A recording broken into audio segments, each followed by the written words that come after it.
What's going on, Imperials? It's Emperor Cubone here. Pokémon Legends Arceus is a strange new version of a Pokémon game that nobody actually believed could happen. A Pokémon experience set so far in the past with an entirely different world than the one we knew. But one of the most exciting parts to me was the fact that it was headlined by a Pokémon that had never really been given its proper due, but was now given an opportunity to shine. Now, obviously, I'm not the first one, and I won't be the last to propose other variants of the Pokémon Legends title. But I can't help but thinking about the untold possibilities that this change of direction provides. This could breathe new life into Pokémon like never before. So, what other stories could we uncover, and what other overlooked Pokémon could we elevate? Find out with the top 6 titles that Pokémon Legends needs to make happen. Number 6. The Univer Dragon. First of all, I'll just say this is an amazing idea, but it's not exactly mine. I've seen numerous comments that say a Legends game would benefit heavily from the Great Dragon of Univer that then split into Zekrom, Reshiram, and Kyurem. So while this might even be the best idea on the list, I didn't come up with it, so we'll just cover it first. As we know, according to legend, there was an ancient dragon that, well, they say created the Univer region, but I don't know how that stacks up with Arceus' turf. Regardless, we could witness the fight between the two brothers in their quest for truth versus ideals, and actually see the dragon split to help them in their conflict. I don't know if we could actually give this Pokemon a new name and its own slot in the national dex and such, or if we could just call it Kyurem and give it a new form. But then again, we did get some new Regis in the latest games, so I don't see why not. Hey, a Regi-based Legends game would be pretty cool, but we're not talking about that right now. The Univer region especially, I think, would be amazing to see so long ago because it seems to be one of the most modernized regions that we've ever visited in Pokémon. So to go back in time and view it when they merely had villages would be mind-blowing alone, but they would probably have the desert gone or moved, same with other memorable landmarks. Maybe we could even get to plant the seed that would grow into the White Tree Hollow. That would be outstanding. And since this is long before we had the bridges, it would give even more importance when you have to cross a body of water. As for the starters, apparently we get to shake them up in the Legends variants. Now, I worked out for myself why Rowlet and Oshawott were chosen, since an archer and a swordsman are staples of ancient combat. But Cyndaquil is a pretty big outlier to me. I've heard that some people say it's gunpowder, but I don't know. If you ask me, they should have just stuck with hand-to-hand combat, since they have no shortage of options.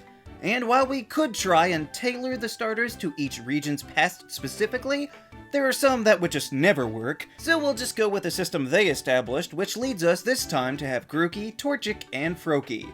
So at least there's a ninja that fits, I guess.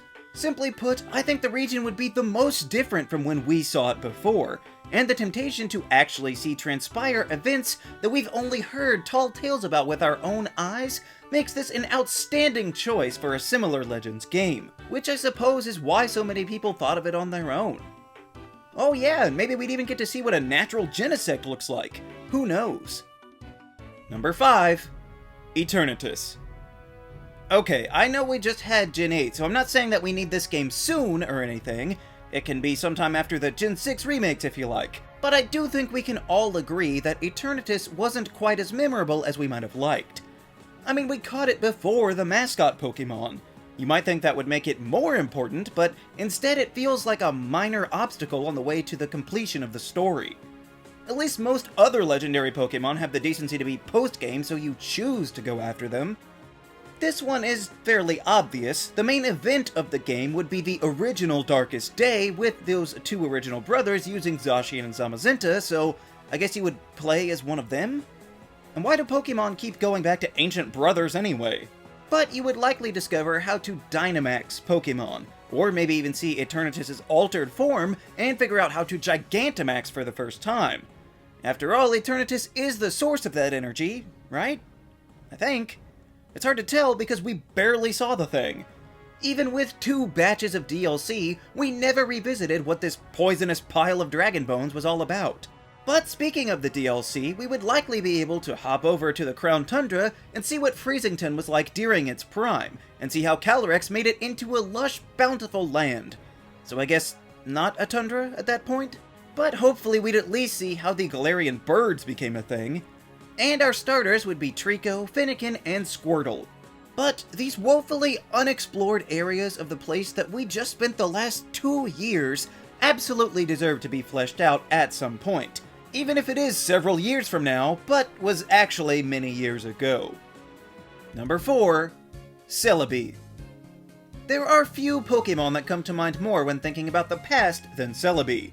Some of that is largely due to the Johto region's old-timey feel, evidenced by their architecture, general culture, and familiarity with their legends and history, especially in the Ilex Forest, where we find the shrine for Celebi.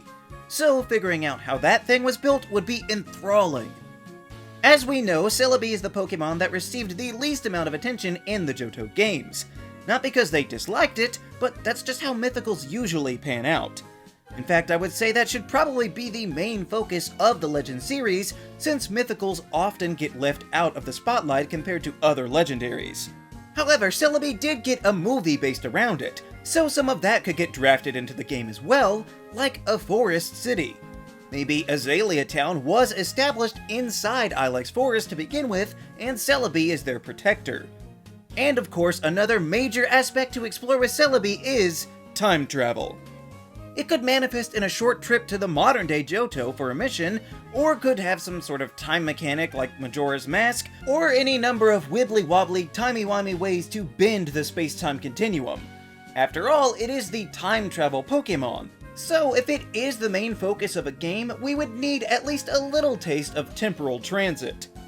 As for the rest of Johto, I imagine it would be during a time when Ho-Oh and Lugia were very much active and could be seen regularly in the sky. And Ancient Ecruteak with both towers would be the best thing ever. The starters this time would be Snivy, Scorbunny, and Mudkip, which isn't really that balanced, but who cares when you can time travel?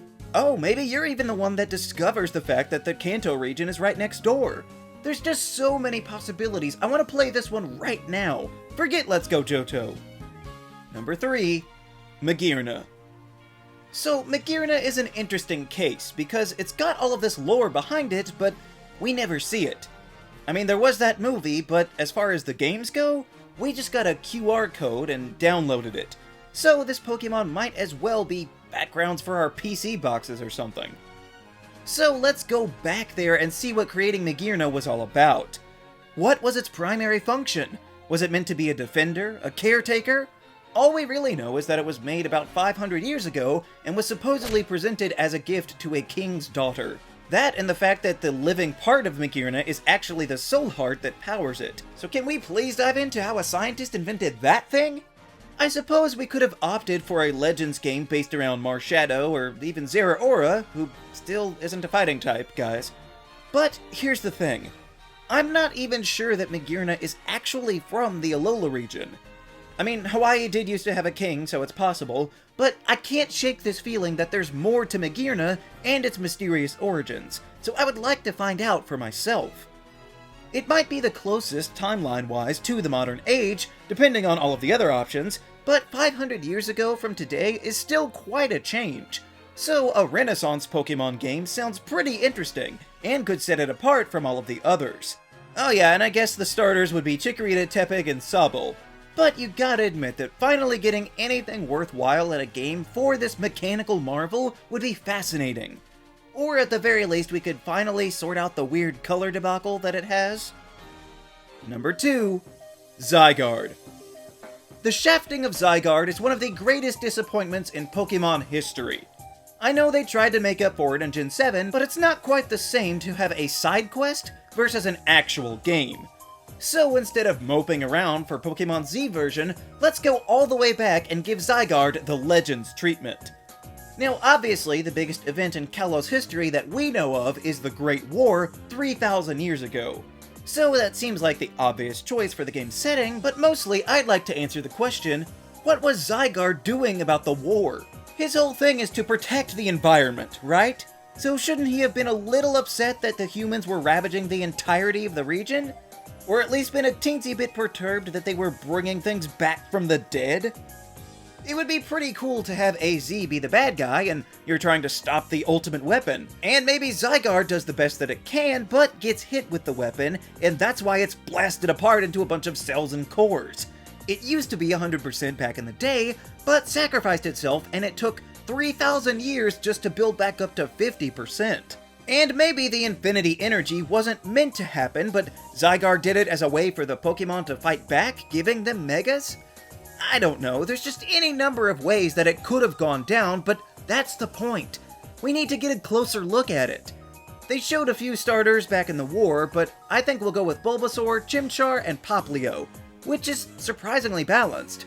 But if nothing else, we need to see if the Fairy type existed in this timeline before the ultimate weapon or not. Ooh, or speaking of, maybe we witness an entirely separate timeline and we actually do stop the weapon, meaning that this takes place in the past of the original run of games. That would be amazingly cool, but we just need to see it for sure one way or the other. Number 1. Jirachi. As I was watching the reveal trailer for Pokémon Legends, I said, we need a Hoenn one of these. Just because the Hoenn region has one of the best balances to me for the number of legendary Pokemon so that they're not too overwhelming and each one can have its own place. We've already seen the Weather Trio be represented, the Regis could be appropriate, maybe we could even see them being created, but as far as left out Pokemon, it really comes down to Jirachi. Even Deoxys has gotten more love over time with special captures and meteorites in every generation that make sure that you can change its form, while again, Jirachi is simply downloaded. Now, I didn't love the Jirachi movie, but it did have some neat ideas about Jirachi waking up every few generations to grant wishes. So perhaps we find ourselves in Hoenn of old when this magical little sprite awakens. It could crash down from the sky or something. I think the jury's still out on whether it's actually from space, cause it never stays awake long enough to answer questions. But either way, I'm sure there would be no shortage of people over the years that might try to get a hold of something to grant their heart's desires, or for their own nefarious purposes, so it could make for a heart-pounding race to the end.